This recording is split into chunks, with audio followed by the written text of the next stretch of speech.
문재인 대통령이 이번에는 국민이 불안하지 않도록 조치를 강구하라고 지시했습니다. 북한의 연이은 무력 도발로 새해를 맞아 남북관계 개선에 박차를 가하려던 정부 계획에도 먹구름이 들이우는 모습입니다. 홍성기 기자가 보도합니다.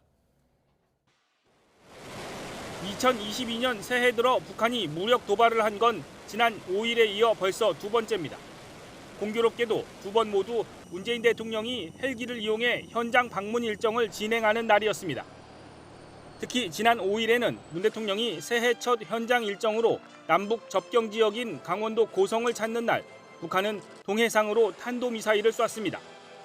문 대통령은 당시 우려를 표명하면서도 대화의 끈을 놓지 말아야 한다는 입장을 밝혔습니다. 우리는 이러한 상황을 근원적으로 극복하기 위해 대화의 끈을 놓아서는 안 됩니다. 북한도 대화를 위해 더욱 진지하게 노력해야 합니다. 그러나 북한이 엿새 만에 다시 무력 시위에 나서면서 문 대통령의 대화 강조는 다소 머쓱해지게 됐습니다. 결국 문 대통령은 이번에는 우려 표명과 함께 남북관계가 더 이상 긴장되지 않고 국민이 불안하지 않도록 각 부처가 조치를 취하라고 지시했습니다. 엿새 만에 긴급회의를 또 소집한 국가안전보장회의 NSC도 대응 수위를 높였습니다.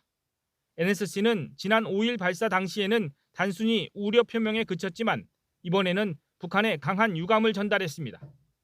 정부는 그동안 남북관계 개선을 위해 최대한 북한을 자극하지 않아왔지만 상황은 여의치 않고 전망도 그리 밝지 않습니다. 특히 북한이 베이징 올림픽 불참을 공식 선언하면서 당분간 남북관계 개선의 계기도 딱히 찾기 어려워 보입니다.